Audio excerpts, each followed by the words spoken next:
Hello everyone. Political science के इस lecture में आप सभी लोगों का स्वागत है।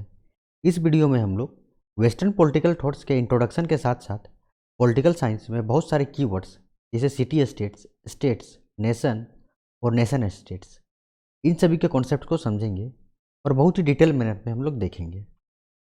लेकिन उससे पहले हम लोग सबसे पहले इस वीडियो में वेस्टर्न पॉलिटिकल थॉट्स को समझते हैं। देखिए, मैं यहाँ पे लिख रहा हूँ वेस्टर्न पॉलिटिकल थॉट। तो सबसे पहले हम लोग इसके फर्स्ट वर्ड वेस्टर्न को समझते हैं। देखिए, वेस्टर्न कहाँ से आया है? अगर हम इसको समझेंगे तो वेस्ट और वेस्ट कहने का क्या मतलब है। यदि आप लोगों को ज्योग्राफी का थोड़ा नॉलेज है तो हमें पता है, यदि ये एशिया है, इसके साउथ में ऑस्ट्रेलिया है और उसके थोड़ा और साउथ जाए हम लोग तो हम लोग का अंटार्कटिका आता है। ठीक है, इसके ऊपर जाए तो अफ्रीका मीन्स नॉर्थ में, और इससे और नॉर्थ जाए तो क्या आएगा? यूरोप। और इधर हम लोग आते हैं, ठीक है, और इसके अफ्रीका के इधर आएंगे, ईस्ट साइड जा रहे हैं, ईस्ट नहीं वेस्ट साइड जा रहे हैं, तो क्या आएगा? North America and south America. इधर हमारा पैसिफिक ओशियन, इधर हमारा पैसिफिक ओशियन, ठीक है, ये अंटार्कटिका।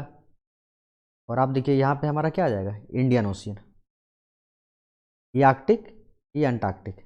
ओके, तो हमारा जो ये पोर्शन है, ये यूरोप, ये नॉर्थ अमेरिका, ये कहलाते हैं west, western countries, western countries. ये कंट्रीज क्या है? ये डेवलप्ड कंट्रीज है, डेवलप्ड है। जैसे यहाँ यूएसए आया, कनाडा आया, इसके अलावा जर्मनी, ये सभी क्या है? ये सभी डेवलप्ड कंट्रीज है। इसीलिए इन सभी को हम लोग वेस्टर्न कंट्रीज कहते हैं। ठीक है, इन सभी जगह पे रिवॉल्यूशंस भी पहले आए, आइडियाज़ का भी हम लोग से आगे है ये। इन सभी कारण से हम लोग इनको वेस्टर्न कंट्रीज कहते हैं। ओके, अब हम लोग सेकेंड वर्ड पे आते हैं। सेकेंड वर्ड हमारा क्या है? वेस्टर्न के बाद है पॉलिटिकल। ठीक है, तो हम लोग इस पॉलिटिकल को समझते हैं।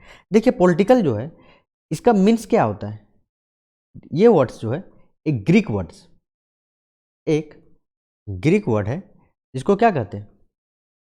पोलिस। ओके, इस ग्रीक वर्ड से आया है। इसका मतलब क्या होता है? इस ग्रीक वर्ड का मतलब होता है स्टेट। ओके, अब आप बताइए, मैं आपको सबसे पहले बता रहा हूं, क्या आप पुलिस समझते हैं? POLIC, police. इस पुलिस के पास क्या पावर है? दे can use force, they can use force, yes और नो? यही तो डंडा चला सकते हैं ना, डंडा चला सकते हैं। अब आप बताइए, यदि दो पर्सन से, यदि मैं आपको मार दूं, ठीक है, मैं आपको दो डंडा, ठीक है, मार दूं, तो क्या हो जाएगा? लफड़ा। लेकिन यही अगर पुलिस मारे तो इसको हम लोग क्या कहेंगे? एक्शन। ठीक है? मान लीजिए कि मैंने चोरी किया, मान लीजिए ये पर्सन है, इसने किया चोरी, ठीक है, आपने पकड़ लिया और आपने पकड़ के इसको डंडा मार दिया, तो ये क्या हुआ? ये हो गया इलीगल, आप उसको मार नहीं सकते। लेकिन यही अगर यदि एक पुलिस पकड़ ले और इस पर्सन को मारे तो ये क्या हुआ? ये लीगल हुआ, क्योंकि इनके पास क्या है? इनके पास है अथॉरिटी, है कि नहीं? आप पे डंडा चलाने की इनके पास क्या है? अथॉरिटी है, तभी तो इन्होंने मारा। तो उसी तरह अगर हम पॉलिटिकल साइंस को देखें ना, पॉलिटिकल साइंस को अगर हम देखते हैं तो पॉलिटिकल मतलब क्या मैंने बताया? पॉलिटिकल मीन्स जो पोलिस वर्ड से आया है, और इसका मतलब क्या होता है? इसका मतलब होता है स्टेट। तो इस पॉलिटिकल साइंस में हम लोग स्टेट के साइंस को पढ़ते हैं। ठीक है, स्टेट के साइंस को, ये स्टेट किस तरह से फंक्शन करता है, ये स्टेट किस तरह से फंक्शन करता है, ये स्टेट का इवोल्यूशन, इस स्टेट का हम लोग इवोल्यूशंस को देखेंगे, इसके ओरिजिन को देखेंगे। ओके, इसीलिए हम लोग पॉलिटिकल साइंस में इन सभी चीज़ों को हम लोग पढ़ते हैं। अब मैं आप लोगों को एक चीज़ बता रहा हूँ, जब पुलिस के पास, मैंने जिस तरह का आपको एग्जाम्पल दिया कि पुलिस के पास आपको मारने का means they can use force. Okay, means state, state क्या है, state has power, state has power to force, ठीक है, power to use force, yes और नॉट, बताइए आप लोग। स्टेट के पास पावर है कि वे फोर्स का यूज कर सकते हैं, ठीक है। They has sole right, they has sole right to use force, to use force. क्या आप लोग इस चीज को समझ गए? देखिए अब मैं आपको क्या समझाने चाह रहा हूं, स्टेट, ये स्टेट कहने का मतलब ये नहीं है, देखिए आर्टिकल 12 आपने पढ़ा है इंडियन कॉन्स्टिट्यूशन का, आर्टिकल 12 में स्टेट का डिफिनेशन लिखा हुआ है। वो डेफिनेशन क्या है, उसमें क्या है, जो गवर्निंग बॉडी है, जो हमारा गवर्निंग बॉडी है, और हम पे गवर्न कौन करता है, यदि आप रियल मायने पे देखें तो सेंटर करता है, स्टेट गवर्नमेंट करती है कि नहीं करती। तो यही जो है हम इस स्टेट के बारे में पढ़ रहे हैं, हम ये एमपी, राजस्थान, झारखंड, बिहार, यूपी, उत्तर प्रदेश, उत्तराखंड, इस स्टेट के बारे में हम लोग बात नहीं कर रहे हैं, हम लोग इस स्टेट की बात कर रहे हैं, उस स्टेट के बारे में बात कर रहे हैं जिसके पास सोल अथॉरिटी है। क्या सोल अथॉरिटी है? To use force. इनके पास क्या अथॉरिटी है? दीज आर गवर्निंग बॉडी, ठीक है, यही गवर्न करते हैं कि नहीं करते? अब आप समझिए, मैंने आपको क्या बताया कि यदि एक पुलिस है, ठीक है, यदि ये फोर्स का यूज कर रहा है तो that one is right, but if a man, एक सिंपल मैन जिसको हम नॉर्मल मैन कह रहे हैं, वो अगर फोर्स का यूज कर रहा है तो वो गलत है। इसका मतलब कि हमने ये चीज तो समझ लिया कि स्टेट के पास पावर है, ठीक है। तो स्टेट साइंस में, स्टेट साइंस जो है उसमें हम क्या पढ़ेंगे, इस पॉलिटिकल साइंस में हम स्टेट साइंस को पढ़ेंगे, इस स्टेट के बारे में हम पढ़ेंगे कि नहीं पढ़ेंगे। अब इस स्टेट के पास क्या पावर है, ये लॉ बनाएंगे, ठीक है, लॉ को एग्जीक्यूट भी करेंगे, और यदि इन्होंने जो लॉ बनाया उस लॉ को आप फॉलो नहीं कर रहे, ठीक है, आपने इसको फॉलो नहीं किया तो they can punish you. Okay, ये किसके पास पावर है? ये पावर स्टेट के पास है कि नहीं है? ओके, तो इस पॉलिटिकल साइंस में और इस पॉलिटिकल साइंस के ब्रांच में हम इसी स्टेट को समझेंगे। क्या आप समझे? क्या समझेंगे? हम क्या पढ़ेंगे पॉलिटिकल साइंस में? पॉलिटिकल साइंस में पढ़ेंगे कि इस स्टेट का ओरिजिन कहाँ से हुआ, इस स्टेट का इवोल्यूशन किस तरह से हुआ,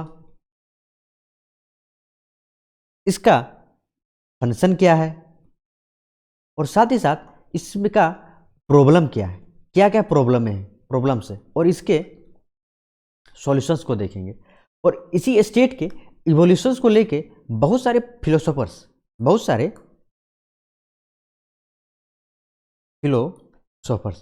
फिलोसोफर्स आए और उन्होंने अपना अपना थॉट्स रखा, उन्होंने अपना अपना थ्योरीज रखा कि नहीं रखा। जैसे मैं आपको बात करूं तो देखिए, जो वेस्ट के लोगों ने दिया उनको हम क्या कहते हैं? वेस्टर्न पॉलिटिकल थॉट्स और थिंकर्स। और जो इंडिया में जो दिया उसको हम लोग क्या कहते हैं? Indian political thinkers. कहेंगे कि नहीं कहेंगे? इनके एग्जाम्पल क्या है? जैसे आपका सोक्रेट्स है, और कौन आएंगे?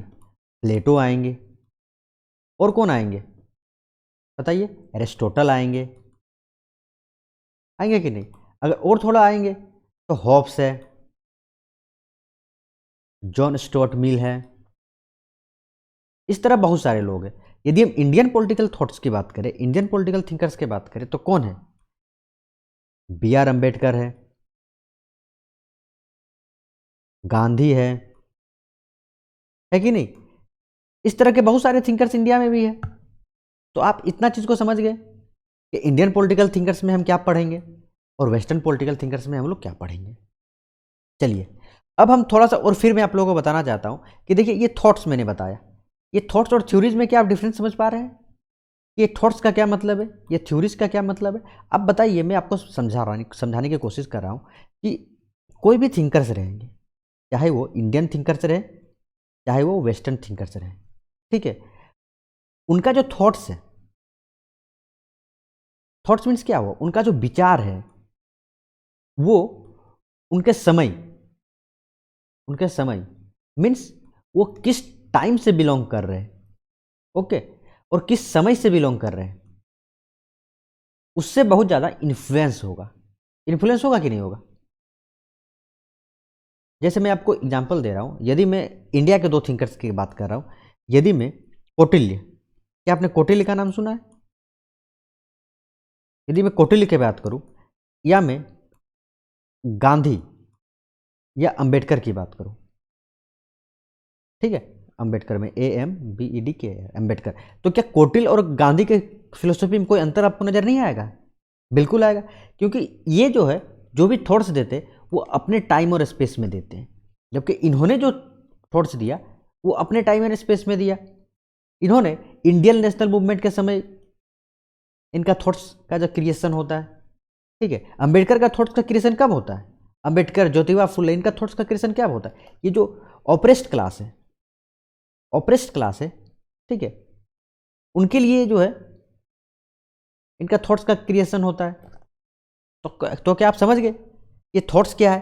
अगर मैं थॉट्स की बात करूं तो थॉट्स मीन्स क्या है कि जो पर्सन है, पर्सन का टाइम्स पे डिपेंड करेगा कि वो किस समय से है, पर्सन किस स्पेस से आता है, with respect to aspect, with respect to space, with respect to time, और साथ ही साथ वो अपने सराउंडिंग्स पे भी डिपेंड करेगा, मीन्स वो किस सराउंडिंग्स में उसका पालन पोषण होता है। जैसे मैं आपको एग्जांपल देता हूं, यदि आप सोक्रेट्स को देखें, यदि आप सोक्रेट्स को देखें, इन सभी फिलोसोफर्स को हम लोग एक एक करके इसी सीरीज में पढ़ेंगे, ओके, एक एक करके मैं आप लोगों के लिए वीडियो लाऊंगा। लेकिन आप समझिए, यदि हम सोक्रेट्स को समझे तो सोक्रेट्स का जन्म कहाँ पे होता है? सोक्रेट्स का जन्म ग्रीक्स में होता है, और जिस समय उनका जन्म होता है उस समय ग्रीक जो है वो सिटी स्टेट्स में डिवाइड थे। सिटी स्टेट्स कहने का क्या मतलब है, आप समझिए, ये देखिए, मान लीजिए कि सिटी स्टेट्स बहुत छोटे छोटे स्टेट्स होते थे, अलग अलग, ठीक है, और ये सभी जो है, ठीक है, यहाँ के लोग, यहाँ के पर्सन्स, मान लीजिए यहाँ पे कोई पर्सन्स रह रहा है, इस स्टेट्स में कोई पर्सन रह रहा है, इस सिटी स्टेट्स में कोई पर्सन रह रहा है, इस सिटी स्टेट में कोई पर्सन रह रहा है, तो इनका जो है लॉयलिटी जो है वो सिर्फ अपने स्टेट्स के प्रति है, सिर्फ इस स्टेट्स के प्रति है, इनका लॉयलिटी सिर्फ इस स्टेट्स के प्रति है। मतलब कि मैं ये कहना चाह रहा हूँ कि इन सिटी स्टेट्स के बीच हमेशा वार का सिचुएशन लगा रहता था, हमेशा इनके बीच, मैं समझ रहे, टेंशन, जिसको मैं बोल रहा हूँ टेंशन, ठीक है, टेंशन का जो सिचुएशन है वो हमेशा लगा रहता था, ठीक है, और इनके बीच हमेशा युद्ध होते रहता था।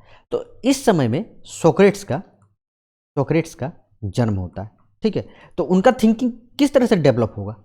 इसी पोजिशंस पे डेवलप होगा कि नहीं होगा? जब सोक्रेट्स पैदा लेते हैं, या आप लोग सोक्रेट्स के लाइफ के समय देखिएगा, उस समय वहाँ का टीचिंग्स कैसा था? वहाँ का टीचिंग्स जो है वो सोफिस्ट होते थे। हम पढ़ेंगे सोक्रेट्स के लेक्चर्स में सब, लेकिन मैं आपको ओवरव्यू बता रहा हूँ। सोफिस्ट, ये जो है प्रोफेशनल टीचर्स होते थे। ये सभी क्या होते थे?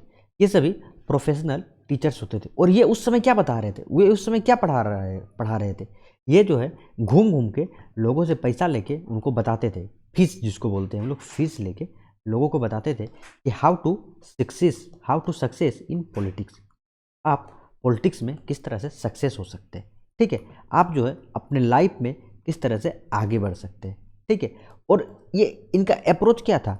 इनका अप्रोच था, वो था मेटेरियलिस्टिक, मीन्स ये कहते थे यदि आपको पॉलिटिक्स में आगे बढ़ना है, यदि आपको लाइफ में आगे बढ़ना है, तो आपको मेटेरियलिस्टिक होना पड़ेगा। मेटेरियलिस्टिक होने का मतलब है कि मनी, जो मेटेरियल है, आपके पास पैसा होना चाहिए, आपके पास धन होना चाहिए, आपके पास संपत्ति होना चाहिए, ठीक है, और चाहे इसका मीडियम कुछ भी हो। इनका कहने का मतलब था कि आप किसी भी तरह सत्ता को हासिल कीजिए, आप किसी भी तरह पावर को हासिल कीजिए, ओके, और आप पावर को हासिल करने के लिए कुछ भी कीजिए, करप्शन कीजिए, आप कुछ भी कीजिए, इलीगल हो लीगल हो, लेकिन यदि आपके पास पावर है that means you can survive. और वहीं सोक्रेट्स यहाँ खड़ा होके सब देख रहा था, और ये भी एक teacher, he is also a teacher, but इसका थिंकिंग क्या था, हिज थिंकिंग इज डिफरेंट, इसका अप्रोच डिफरेंट था। ये क्या थे, ये थे रियलिस्टिक्स। ये कहते थे देखो भाई जो है वो है, ठीक है। आपको अगर आज की अगर सिचुएशन में कंपेयर कीजिएगा तो यदि आपको पास पावर है, ओके, यदि आपके पास धन है तो आपके पास सब है, लेकिन दिस पर्सन, ये पर्सन जो है, ये सोक्रेट्स जो है, इसका फिलोसफी अलग था। ये कहता था नहीं, ये जो मेटेरियलिस्टिक थिंग है ये टेम्पररी है, ये टेम्पररी है। परमानेंट क्या है, परमानेंट है नॉलेज। यदि आपके पास नॉलेज है, यदि आपके पास आइडिया है, तो ये जो है ट्रू नॉलेज है, ये ट्रू नॉलेज है। आप समझ रहे हैं? जैसे मैं आपको एग्जांपल दे रहा हूं, मैं आपको एक टाइम का मील दे दिया, मैंने आपको मीन्स खाना दे दिया, ठीक है। आप कितने दिन सर्वाइव कर सकते हैं? 1 day, 15 hours, 10 hours, maximum 2 hours, ठीक है। लेकिन यदि मैंने आपको बता दिया कि ये मील, ये जो खाना है, उसको बनाना कैसे, उसको आप कैसे बनाओगे, तो आप कितना दिन सर्वाइव कर पाओगे? Life time. यदि मैंने आपको सब्जी दिया, ठीक है, आपने सब्जी खरीदा या सब्जी दिया, तो उससे क्या एक दिन खाना बना सकते हो? लेकिन आप सब्जी उगाने, यदि आप फ्रूट्स, यदि आप वेजिटेबल्स उगाने सीख गए तो आप लाइफ टाइम सर्वाइव कर सकते हो। तो मीन्स परमानेंट क्या हुआ, परमानेंट क्या हुआ, आप ये बताइए, परमानेंट क्या हुआ? परमानेंट हुआ नॉलेज। ओके, हुआ कि नहीं हुआ? तो मीन्स ये देखिए, ये फिलोसफी है, आप एक तरह से समझिएगा तो ये भी सही बोल रहे हैं, सोफिस्ट है ना, इनको सोफिस्ट कहते थे। इनका क्या कहना है, ये मेटेरियलिस्टिक थिंग है। यस, आप phone low, you can use phone. आज के सिचुएशन में कंपेयर करूँ, आपके पास फ्रिज होना चाहिए, आपके पास होम होना चाहिए, तभी आप सर्वाइव कर सकते हो। इसका भी अगर आप पर्सपेक्टिव देखें, वो भी सही है कि नहीं, यदि आपके पास नॉलेज है देन यू कैन सर्वाइव। तो इसको हम लोग कहते हैं फिलोसफी। यदि आप फिलोसफीज को देखें, ठीक है, तो देखिए मैंने आपको एक चीज़ तो पहले बता दिया, आप इसको समझिए कि थॉट्स क्या होते हैं? थॉट्स टाइम के अनुसार उस टाइम को डिनोट करते हैं, करेंगे कि नहीं, वो उस टाइम के अनुसार अपने फिलोसफी को डेवलप करेंगे। और वही थ्योरीज को समझिए। थ्योरीज क्या होते हैं? थ्योरीज जो है वो एक परमानेंस है। परमानेंट करने का मतलब क्या है? ये जो है जनरलाइज है, ठीक है। एक पार्टिकुलर फिनोमिना को ये डिनोट करता है, पार्टिकल फिनोमिना को एक्सप्लेन कर रहा है कि नहीं कर रहा है? अब बताइए, मैं आपको एग्जांपल दे रहा हूँ साइंस का, ठीक है। आपको अगर सेल की थ्योरी दिखाए, ठीक है, कि ये एटॉम हुआ, ये एटॉम्स की थ्योरी बताए, ठीक है, ये एटॉम्स हुआ, इसके बाद ये आया, इसके बाद ये तो फिक्स है। क्या ये आज के समय में, कल के समय में चेंज होगा? यदि मैं बताऊं कि ग्रेविटेशन का लॉ ऑफ ग्रेविटेशन, क्या ये फिक्स नहीं है कि नहीं? आप ही बताइए। यदि मैं बोलूं कि बायोएंसी का फोर्स, तो ये फिक्स है कि नहीं है? बिल्कुल ये फिक्स है। तो इसको हम लोग कहते हैं थ्योरी, जो समय के अनुसार चेंज नहीं होता है, यदि मैं आपको थ्योरीज के टाइप बताऊं, तो 2 टाइप के थ्योरीज हो सकते हैं। एक थ्योरी जो है वो होता है साइंटिफिक, एक थ्योरीज जो होता है वो होता है साइंटिफिक, एक थ्योरीज जो होता है वो होता है फिलोसॉफिकल, ठीक है, मीन्स फिलोसॉफी। आप देखिए, ये साइंटिफिक थ्योरी और ये फिलोसॉफी थ्योरी, इसमें आप लोग अंतर समझिए, ठीक है। मैं आप लोगों को अंतर समझाने की कोशिश कर रहा हूँ। आप एक चीज़ समझिए, यदि आपको किसी चीज़ का आंसर देना है, ठीक है, यदि आपको किसी चीज़ का आंसर देना है, दैट मीन्स वाटर, तब आपको बताना है वाटर इज ब्लू, ठीक है, या वाटर का कलर समथिंग है, या स्काई इज ब्लू। अब बताइए, sky is blue means sky blue. इसका आप आंसर 2 तरह से दे सकते हैं। एक तो आप बाय मिथ, कोई आप नैरेटिव क्रिएट किए, ठीक है, but this one is easy way है कि नहीं? और एक वे है कि आपने साइंटिफिक वे दिया, ठीक है, आपने जो है वो फिलोसॉफिकल अप्रोच अपनाया। अब ये साइंटिफिक और फिलोसॉफिकल में क्या डिफरेंस है, मैं आपको बता रहा हूँ। पहला तो मिथ है, ये तो बहुत आसान है आपके लिए, ठीक है। लेकिन मैं अगर साइंटिफिक बताऊँ तो साइंटिफिक मीन्स क्या हुआ? साइंटिफिक मीन्स आपने एक्सपेरिमेंट किया, आपने ऑब्जर्वेशन किया, क्या कि नहीं, आपने इसका वेरिफिकेशन किया, और आपने यूज़ किया। लेकिन मैं अगर फिलोसॉफिकल अप्रोच बताऊं, यदि मैं फिलोसॉफिकल अप्रोच बताऊं, तो फिलोसॉफिकल अप्रोच क्या हुआ? आपने लॉजिक का यूज़ किया अपना, आपने थिंकिंग्स का यूज़ किया, आपने थिंकिंग का यूज़ किया। इसमें कोई डिफरेंस? तो मैं आपको एक एग्जांपल दे रहा हूँ, ठीक है। एक फिलोसोफर्स थे, मैं उसका एग्जांपल दे रहा हूँ, डिकारेट। इन्होंने क्या किया? इन्होंने एक थ्योरी दिया, एक थेसिस दिया, जिसको बोलते हैं हम लोग method of doubt. Method of doubt. यदि मैं आपको बोलूं you are a person, this one is person A, आप बताइए कि you are existing, you are existing, आप एग्जिस्ट कर रहे हो। तो आप किस तरह से बताओगे आप एग्जिस्ट कर रहे हो? तो पहला अगर वे आप अपनाओगे, जिसको हम लोग साइंटिफिक वे कह रहे हैं, जिसको हम लोग साइंटिफिक वे कह रहे हैं, तो उस वे में आप क्या बोलोगे? आप बोलोगे कि यस आई एम एग्जिट, मैं एग्जिस्ट कर रहा हूँ। क्यों? क्योंकि देखो मेरा हाथ है, मैं खुद को छू पा रहा हूँ, मैं बोल पा रहा हूँ, आई कैन टच। ओके, तो ये क्या हुआ? ये साइंटिफिक वे। इसमें आपने क्या किया? इसमें आपने जितने भी सेंसेस है, जितने भी अपने सेंसेस है, उसका आपने यूज किया, तो ये आपने साइंटिफिक अप्रोच अपनाया। लेकिन वही मैं अगर फिलोसॉफिकल अप्रोच की बात करूँ, आप अगर लॉजिक से इसका आंसर देना चाहो, यदि मैं बोलूँ कि आपके सारे सेंसेस खत्म, अब आप बताओ कि आप एग्जिस्ट कर रहे हो, आप इस दुनिया में, आप इस अर्थ में एग्जिस्ट कर रहे हो, आप बताओ कैसे आप एग्जिस्ट कर रहे हो? तो आप क्या बोलोगे? आपने कहा कि यस मैं डाउट करूंगा, मैं इस मेथड को यूज करूंगा, मैं इस मेथड को यूज करूंगा, मीन्स आई एम डाउटिंग। मैं क्या डाउट करूंगा? मैं क्या डाउट करूंगा?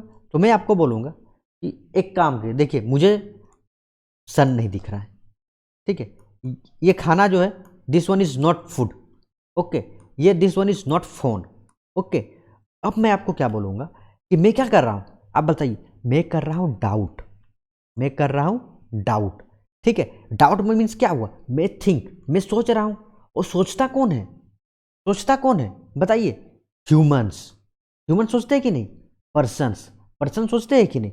और यदि मैं पर्सन सोच रहा हूं, यदि मैं ह्यूमन हूं और मैं सोच रहा हूं, मीन्स मैं एग्जिस्ट कर रहा हूं, मीन्स मैं एग्जिस्ट कर रहा हूं। क्या इसने कोई साइंटिफिक अप्रोच अपनाया? नहीं अपनाया, लेकिन इसने इस चीज को प्रूव किया। क्या कि नहीं किया? तो इसको हम लोग बोलते हैं फिलोसॉफिकल अप्रोच। अब मैं आपको समझाता हूं कि देखिए, ये जो फिलोसॉफिकल अप्रोच है, ठीक है, आप एक तो एथिकल से बातें कर सकते हो, एथिकल से बातें कर सकते हो। एथिकल से बातें मीन्स क्या हुआ? आप एथिक्स पढ़े हो? एथिक्स, एथिक्स क्या होता है? कि आपने एथिकल बातें कर रहे हो, जैसे व्हाट इज जस्टिस, आप बता रहे हो कि जस्टिस क्या है, ठीक है। व्हाट इज विजडम, ये विजडम क्या है। व्हाट इज ट्रूथ, सच्चाई क्या है, ओके। क्या आप इस चीज़ को फील कर सकते हो? यदि मैं कहूँ what is cell, then you can feel that.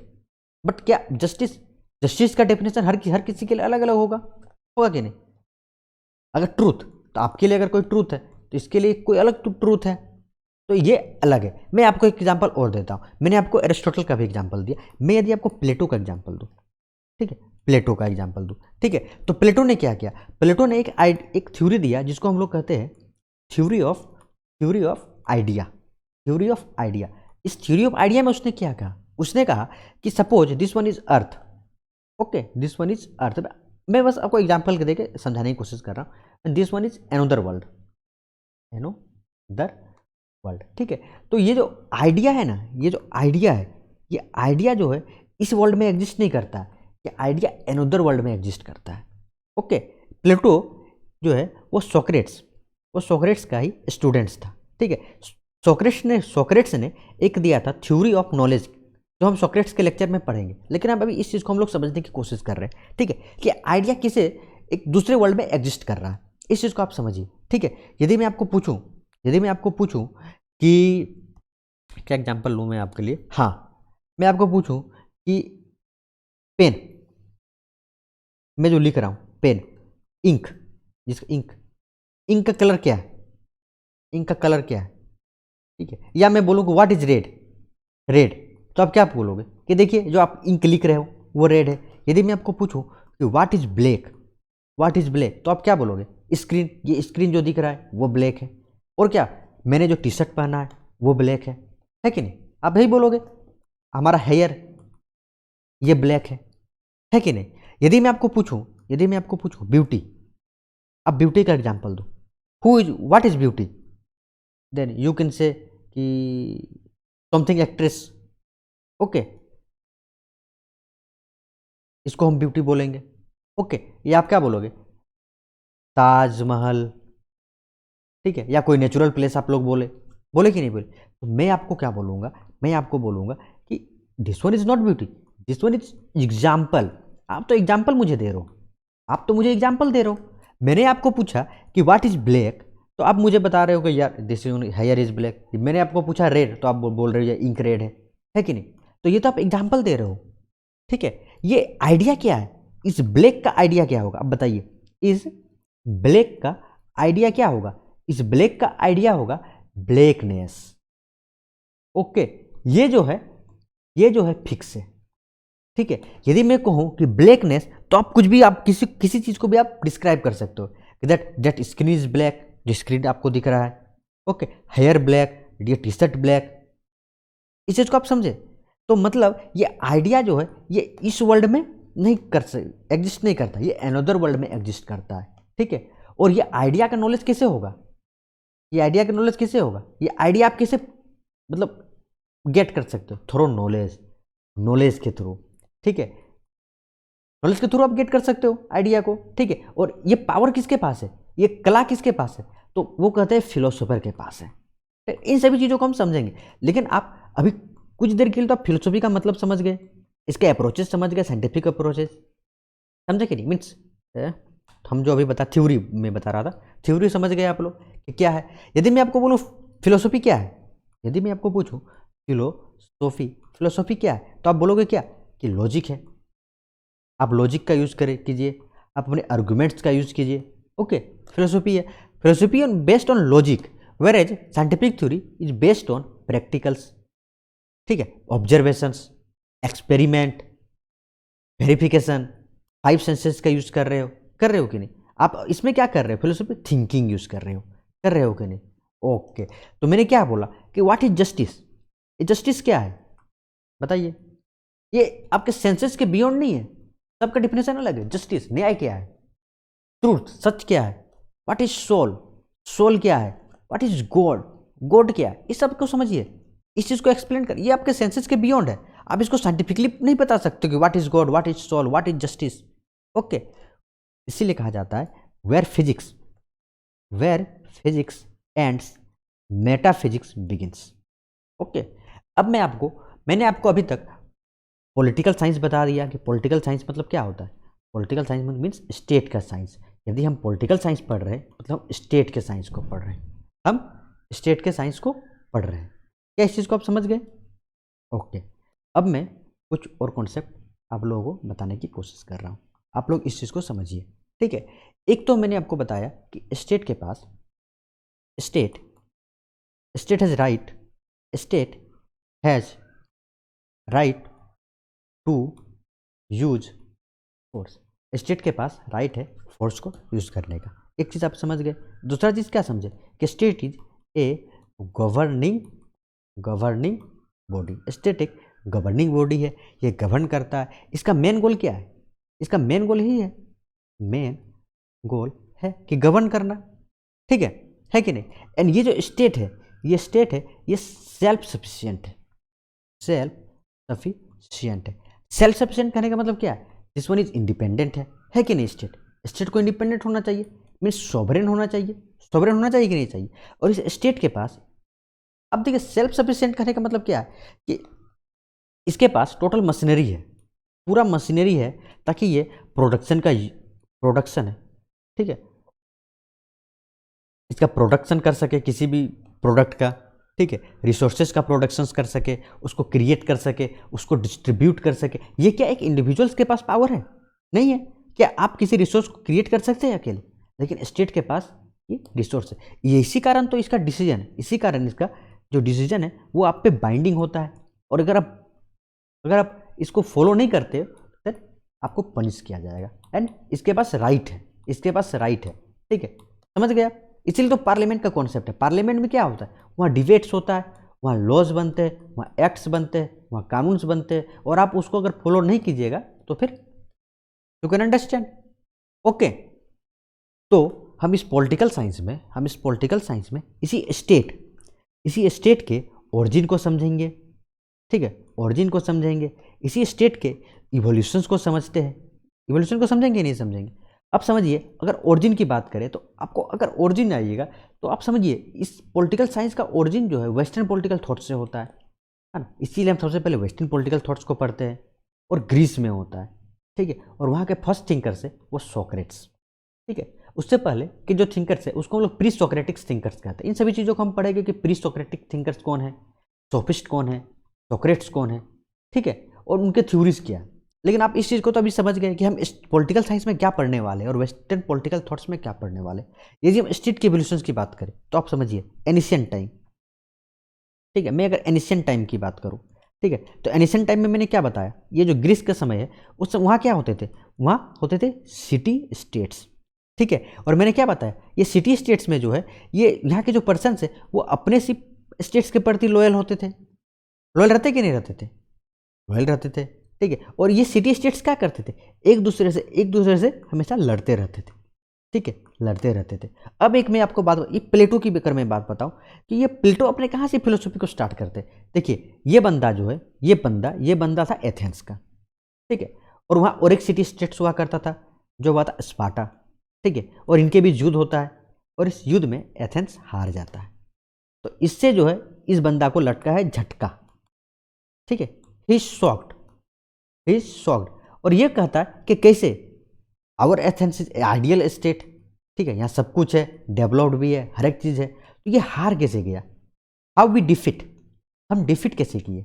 और यहाँ से जो है वो अपना फिलोसफी को स्टार्ट करता है, ठीक है, कि क्या प्रॉब्लम्स है, क्या प्रॉब्लम्स है, ठीक है। और वो उसका सॉल्यूशंस भी बताता है और इसी सॉल्यूशंस को हम लोग इसके फिलोसफी में पढ़ते हैं, इसके थ्योरीज में पढ़ते हैं, ठीक है। इन्होंने बहुत सारे थ्योरीज दिए, हम सभी चीज़ को पढ़ेंगे। थ्योरी ऑफ आइडिया दिया, थ्योरी ऑफ सोल दिया, और इसी के प्रॉब्लम्स में communism of properties and vibes, ये सभी जो थ्योरी है इन सभी थ्योरी को उन्होंने दिया।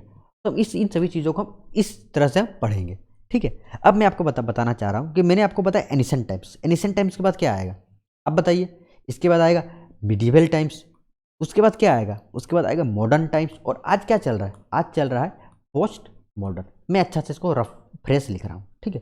सबसे पहले आएगा एनिशिएंट टाइम्स, फिर आएगा मिडिवल टाइम्स, फिर आएगा मॉडर्न टाइम्स, और अभी जो है वो चल रहा है पोस्ट मॉडर्न टाइम्स। तो मैंने यहाँ देखा इसमें क्या था, इसमें था सिटी स्टेट्स, ठीक। अब बताइए मिडिवल टाइम्स का क्या कैरेक्टरिस्टिक्स है। इस मिडिवल टाइम्स में क्या हुआ, पहले तो सिटी स्टेट्स थे, जब इसका धीरे धीरे इवोल्यूशन होता है, और हम लोग मिडिवल टाइम्स में पहुंचते, तो यहाँ का पॉलिटी का क्या नेचर था, यहाँ का पॉलिटी का नेचर ये था कि यहाँ बहुत तरह के पावर्स थे। एक तो किंग्स थे, एक क्या थे, एक चर्च था, किंग्स भी था, चर्च भी था, और इसके साथ साथ फ्यूडल्स भी थे, ठीक है। मीन्स यहाँ का जो थ्योरी था इस समय क्या था, इस समय था डिवाइन राइट ऑफ किंग चलता था, DRK। Divine right of king क्या होता है, मीन्स गॉड। ये राजा क्या कहते थे, ये किंग्स क्या कहते थे कि we are representative of God, हम लोग जो है गॉड्स के, भगवान के रिप्रेजेंटेटिव है, और हमें भगवान ने भेजा है कि आप पे रूल करें। इस तरह की थ्योरी चलती थी। अब बताइए यहाँ पे किंग्स भी है, चर्चेज भी है, और फ्यूडलिज्म भी है, तो क्या है पावर के बीच स्ट्रगल नहीं चलेगा इनके बीच, तो इनके बीच पावर का स्ट्रगल चलता है, ठीक है। और इस पावर के स्ट्रगल में क्या आप बोल सकते हैं कि कोई एक सेंट्रलाइज अथॉरिटी है, कोई एक सेंट्रलाइज अथॉरिटी है, क्या मैं आप बोल सकते, नहीं, यहाँ कोई सेंट्रलाइज अथॉरिटी नहीं है।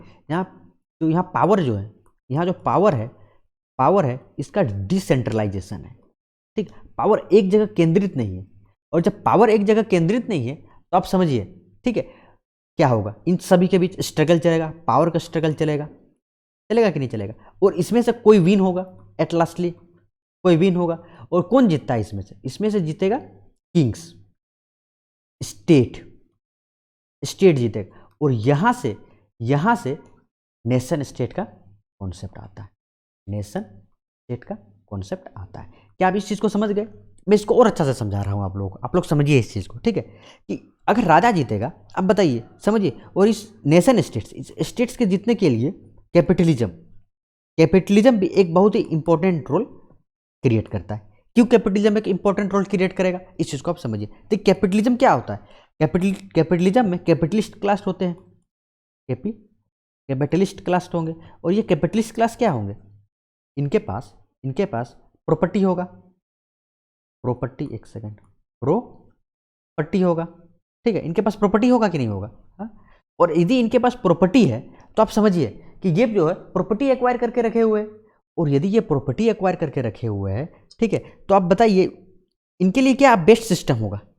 यदि पावर का डिसेंट्रलाइजेशन होगा, यदि पावर यदि एक जगह केंद्रित होकर नहीं रहेगा, पावर यदि एक जगह केंद्रित नहीं हुआ, पावर का इरेगुलर डिस्ट्रीब्यूशन होगा, ठीक है, डिसेंट्रलाइज अथॉरिटी रहेगा, किसी तरह का सेंट्रलाइज अथॉरिटी नहीं है, तो क्या ये कैपिटलिस्ट क्लास सरवाइव कर पाएगा? नहीं कर पाएगा। अब बस पूछिए आप क्यों नहीं कर पाएगा? वाई? अगर पावर का डिस्ट्रीब्यूशन ही है तो क्या प्रॉब्लम है? तो प्रॉब्लम ये है कि देखिए, अगर एक कैपिटलिस्ट क्लास है, इसने अपना एक फैक्ट्री खोला, और इस फैक्ट्री में इन्होंने कॉन्ट्रैक्ट वर्कर्स लिए, ठीक है, या वर्कर्स जो है उनके साथ कुछ कॉन्ट्रैक्ट हुआ कि आप ये काम कीजिएगा।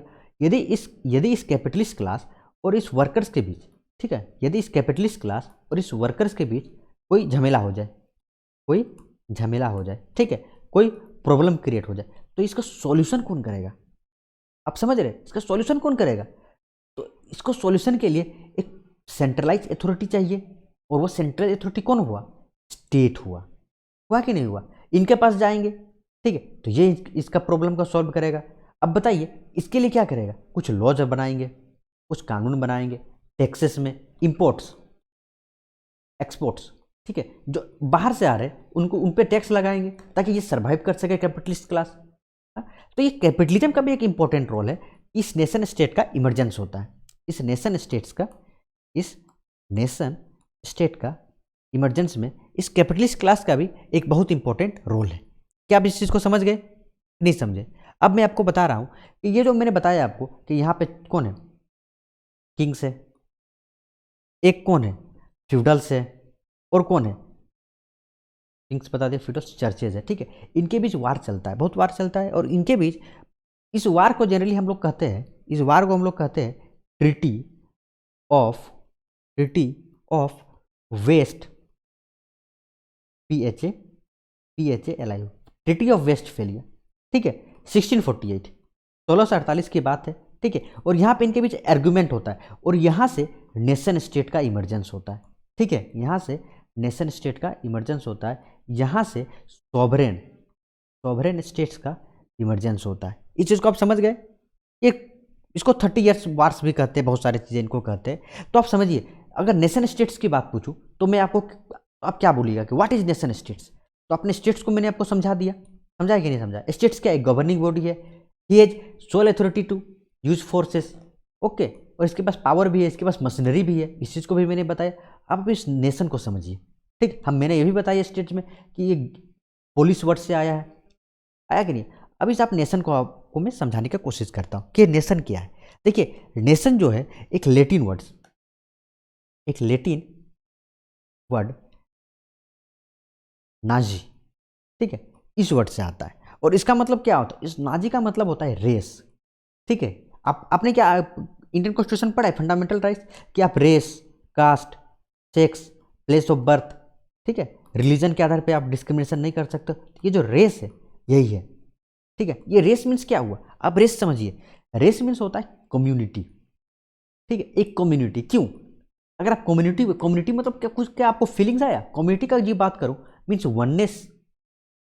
वननेस की फीलिंग आया कि नहीं आया? कम्युनिटी, तभी तो एक कम्युनिटी कब कहलाएगा? एक में यदि कम्युनिटी की बात करूं तो उसमें क्या कॉमन होना चाहिए? कुछ ना कुछ तो कॉमन होना चाहिए उसमें, या तो उनका लैंग्वेज सेम होना चाहिए, होना चाहिए कि नहीं चाहिए? या तो उनके, और क्या कॉमन, या उनका रिलीजन सेम होना चाहिए, या सेम एथनिक ग्रुप से होना चाहिए कि नहीं होना चाहिए? तो इस तरह की बहुत सारी चीज़ें हैं, तो उसको हम क्या बोलेंगे? कम्युनिटी बोलेंगे। आपको मैं समझा रहा हूँ, एक उर्दू वर्ड है, एक उर्दू वर्ड है जिसको हम लोग कहते हैं कौम। क्या इस चीज़ से आपको नेशन का कोई कॉन्सेप्ट समझ में आया? आप एक कौम किसको बोलेंगे? हम लोग बोलते हैं ना, हम लोग क्या बोलते हैं, पंजाबी, ठीक है, मराठी, या आप कुछ भी बोलिए, आप बहुत किसी तरह का कॉम ले लीजिए, ठीक है। तो उसमें क्या कॉमन है, उसमें कॉमन है कि उसमें एक वननेस है, उसमें एक वननेस है, ठीक है। वो उनका एक कल्चर हो सकता है, उनका कोई कल्चर हो सकता है, वो रिलीजन के आधार पर सेम है, लेकिन कोई ना कोई तो कॉमन है, तभी तो एक नेशन स्टेट बना, ठीक है। तो देखिए ये नेशन स्टेट जो है, ये नेशंस की जो कॉन्सेप्ट है, ये जो नेशन का कॉन्सेप्ट है, ये दो तरह का हो सकता है। एक तो हो सकता है, एक तो हो सकता है जिसको हम लोग कहते हैं नेचुरल, नेचुरल नेशन, और एक हो सकता है artificial, arti artificial nation, artificial nation. क्या आप इस चीज़ को समझे?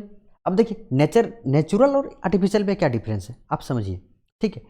इंडिया का मैं एग्जांपल ले रहा हूँ, इंडिया का एग्जांपल ले रहा हूँ, ठीक है। क्या इंडिया नेचुरल है कि आर्टिफिशियल है? अब बताइए। इंडिया जो है वो आर्टिफिशियल नेशन है। Soft, how? आपके पास एक बड़ा सा सवाल आया, हाउ, कैसे? तो मैं आपको इसको समझा रहा हूँ कि इंडिया का आर्टिफिशियल नेशन कैसे है। यदि आप 1857 की क्रांति की बात करें, ठीक है, या उससे पहला क्रांति क्या बोला जाता है, 1857 की क्रांति हुआ, तो क्या ये क्रांति क्यों हुआ, वाई? क्या इसका कोई, क्या इसका गोल क्या था? क्या कोई इसका फिक्स गोल था? क्या इस क्रांति का कोई फिक्स्ड गोल था? तो नहीं, कोई फिक्स गोल नहीं था।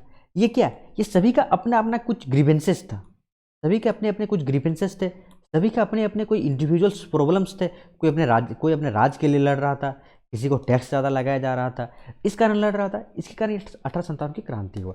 तो क्या यहाँ कोई नेशन का कॉन्सेप्ट था उस समय? क्या उस समय कोई इंडिया का आइडिया था कि यस इंडिया, भारत कुछ होगा ऐसा हमारा? नहीं, ऐसा कोई आइडिया उस समय नहीं था, नहीं था। लेकिन यदि आप देखें 1905 में, आपको बता रहा हूँ 1905 में क्या हुआ, बंगाल, ठीक है, बंगाल विभाजन होता है, ठीक है। तो यहाँ पे क्या किया, यहाँ पे जो है जब बंगाल का विभाजन हुआ तो अंग्रेजों की जो रूल्स, डिवाइड करो रूल करो, डिवाइड एंड रूल पॉलिसी है, ठीक है।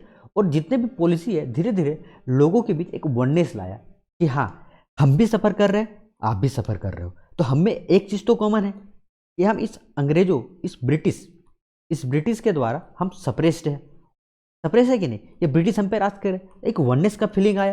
फिर जब बंगाल डिवीजन हुआ तो फिर हमें कुछ फीलिंग्स आया कि नहीं, ये हम एक टेरिटरी के पोर्शन से, और ये जो बाहर से लोग आए हुए ये हम पे रूल कर रहे। और यहाँ से क्या होता है, यहाँ से होता है नेशनलिज्म का, नेशनलिज्म नेशनलिज्म के फीलिंग्स, नेशनलिज्म का फीलिंग्स क्रिएट होता है हम लोगों के बीच, होता है कि नहीं होता है? और यहाँ से जो है नेशन जो है एज ए नेशन, जब आगे देखेंगे 1929, 1919, जनरल 1920, 1930 के बाद हम एज ए नेशन जो है हम लोग फाइट करते हैं, ठीक है। एज ए नेशन जो है हम लोग मूवमेंट में हिस्सा लेते कि नहीं लेते? तो ये तो क्या हम ये कह सकते हैं कि हमें जो है ब्रिटिशर्स ने एक किया है ना, उनका डिवाइड एंड रूल ही ने तो हमें एक किया। तो हम आर्टिफिशियल नहीं है क्या, हमें क्या एक है? अगर मैं आपको पूछूं कि जर्मनी या कोई भी देश, ठीक है, वहाँ एक लैंग्वेज है, बहुत सारे कंट्रीज है, वहाँ वन लैंग्वेज है, वन कल्चर है। आप इंडिया का एग्जाम्पल लो, कितने लैंग्वेज है? क्या हिंदी एक लैंग्वेज है? क्या उर्दू एक लैंग्वेज है? क्या बंगाली एक लैंग्वेज है? क्या मराठी एक लैंग्वेज है कि नहीं? क्या उड़िया एक लैंग्वेज है? क्या तेलुगु एक लैंग्वेज है? तो क्या कोई वननेस है? उस समय कोई वननेस नहीं था, है ना। तो हम एक नेशन की तरह किस तरह से इमर्ज हुए? तो किस तरह से इमर्ज हुए जब हम लोग का एक फिक्स टेरिटरी है? क्या एक फिक्स टेरिटरी? यस, एक फिक्स टेरिटरी है। क्या हम लोग के पास एक फिक्स पॉपुलेशन है?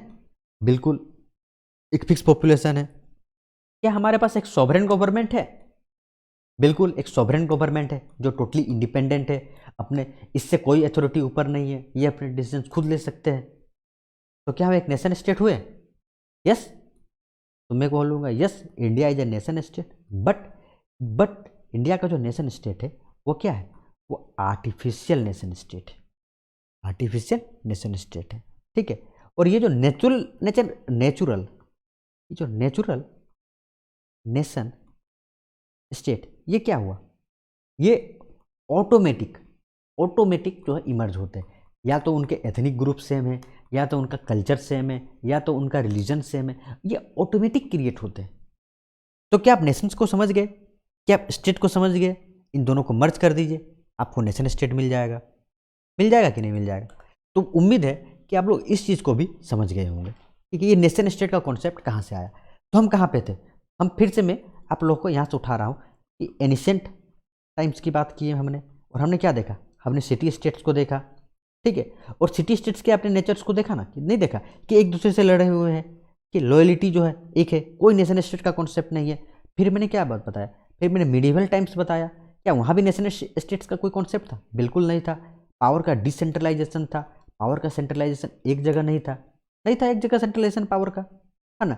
एक दूसरे के बीच पावर का स्ट्रगल चलता है, तो यहाँ भी किस तरह का नेशन कॉन्सेप्ट नहीं आता है। लेकिन अगर हम मॉडर्न कॉन्सेप्ट देखें, यदि हम मॉडर्न टाइम्स देखें, तो जब यहाँ से जब वन किंग या वन स्टेट का इमरजेंस होता है, तो यहाँ से जो है एक fix territory after treaty of Westphalia, ठीक है, यहाँ के बाद ये नेशन स्टेट का कॉन्सेप्ट स्टार्ट होता है। यहाँ के बाद इस नेशन स्टेट का कॉन्सेप्ट स्टार्ट होता है। क्या आप इस चीज़ को समझ गए? और आज क्या समय है? आज क्या समय है? आज है पोस्ट मॉडर्न टाइम्स। आज जो है वो है पोस्ट मॉडर्न टाइम्स। यहाँ क्या है? यहाँ समझिए, यहाँ क्या आप बोल सकते हैं कि एक तरह से सुपर पावर्स है, यूएसए से सुपर पावर्स है। आप आज़ादी के बाद, भारत की आज़ादी के बाद देखें तो कोल्ड वार आप जब पढ़िएगा, यदि आप कोल्ड वार पढ़िएगा तो आप क्या पढ़िएगा? दो सुपर पावर का इमरजेंस होता है, एक यूनाइटेड स्टेट ऑफ अमेरिका, एक यूएसएसआर, ठीक है। लेकिन आफ्टर यूएसएसआर का जब विलय हो जाता है तब रशिया बनता है, ठीक है। यहाँ से एक सुपर पावर से आता है, बहुत कोई मल्टी सुपर पावर भी कहते हैं। क्यों? क्योंकि चाइना का इमरजेंस हुआ है, यूएसए का इमरजेंस हुआ है, जर्मनी, फ्रांस जनरली आप मानिए इस तरह के कंट्रीज का इमरजेंस हुआ, तो मल्टी सुपर पावर भी आप कह सकते हैं कि नहीं कह सकते? हाँ, तो कहने का क्या मतलब है? तो मैं क्या कहना चाह रहा हूँ? मैं कहना चाह रहा हूँ कि क्या मैं कह दूँ, क्या मैं कह सकता हूँ कि इस समय जो है ये सुपर पावर्स का समय है कि नहीं? इस समय रीजनलाइजेशन का समय है कि नहीं? एक ग्लोबलाइजेशन का समय है। आप ग्लोबलाइजेशन भी बोल सकते हैं, ग्लोबलाइजेशन का समय है। क्या है आज के समय में? यूनाइटेड नेशंस, है कि नहीं? यूरोपियन यूनियन, इस तरह के है ना। इंडिया के कंडीशन में देखें तो ब्रिक्स, सार्क, बहुत सारे इंस्टीट्यूशंस है कि नहीं? अब बताइए, तो क्या आप बोल सकते हो इन ट्रू सेंस